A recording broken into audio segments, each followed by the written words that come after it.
Hello, in this video I'm gonna show you how to remotely rotate the camera, Xiaomi Smart Camera C300. So to do it, you need to just click on this button right here, and now you get this remote control and you can move it up or down.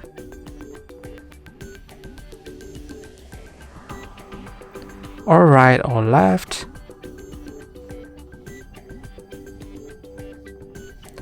And that's basically how you move it.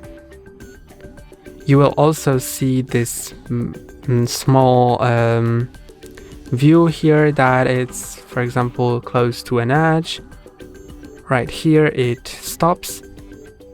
Then when I rotate it 360 degrees, then it should stop again. And also top and down should also just show me where the camera is in its borders.